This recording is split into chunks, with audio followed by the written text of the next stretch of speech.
Ramulu Naik sir లాంటి నాయకుడు ఉంటేనే ఇక్కడ నిలబడతారు. కంపెనీలో నుంచి 500 మంది పనిచేస్తుంటే స్కిల్డ్ వర్క్ చేస్తున్న వాళ్ళందరినీ పర్మనెంట్ చేయకుండా 20 ఏళ్ళు మోసం చేసింది యాజమాన్యం. మనం చట్టపరంగా 6 నెలల కింద యూనియన్ పెట్టుకున్నాం.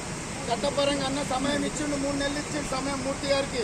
వాళ్ళు మోసం చేయడానికి ప్రయత్నం చేసిండు. ఎన్ని కుతంత్రాలు చేసినా, కుట్రలు చేసినా, ఎవడు అడ్డొచ్చినా ఈ విజయాన్ని ఆపలేకపోయారు.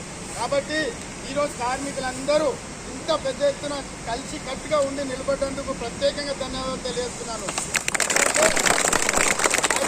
వాడలో ఈ జనార్దన్ రెడ్డి చనిపోయిన తర్వాత ఇక్కడ నాయకుడు లేడు. తెలుసు, పటాన్చెరు నియోజకవర్గంలో చెప్పుకోవడం పెద్ద పెద్ద నాయకులు ఉండొచ్చు, కానీ కార్మికుల బాధ తీర్చే నాయకుడు లేడు. కాబట్టి అన్న మనకు కార్మిక బంధు ఒక దేవుడి దాకా వచ్చి మళ్ళీ కార్మికుల విజయానికి అన్న నిలబడి మనకు అందరికీ యాజమాన్యంతో చర్చించి మాట్లాడి ఏ విధంగా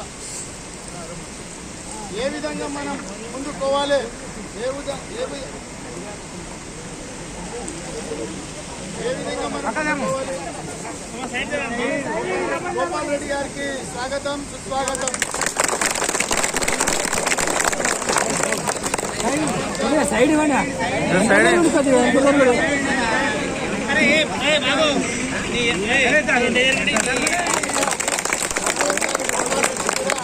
స్వాగతం, వారికి ధన్యవాదాలు కూడా తెలియజేస్తున్నాము. మన యూనియన్ కు ఎంతో కొంత అన్నగారు కూడా మనకు అండగా నిలబడ్డాడు. మైలారం గ్రామం నుంచి కొందరు మనం డిస్టర్బ్ చేసినప్పటికీ అన్నగారు మనకు సపోర్ట్ చేసినందుకు కార్మికుల తరఫున శుభాకాంక్షలు. అది ట్రేడ్ యూనియన్ ఉన్నది, చట్టాలు ఉన్నాయి, ఆ చట్టాలు తెలుసు అన్నకు చట్టపరంగా ఏదైనా సాధించవచ్చని రుజువు చేశాం. కాబట్టి మనం జీవితాంతం అన్నగారికి రుణపడి ఉండి ఏ విధంగా ట్రేడ్ యూనియన్ యాక్ట్ ప్రకారం ఎట్లయితుంది అనేది అన్న చెప్తాడు. కాబట్టి ఆదివారము శనివారం డిసైడ్ చేస్తాం.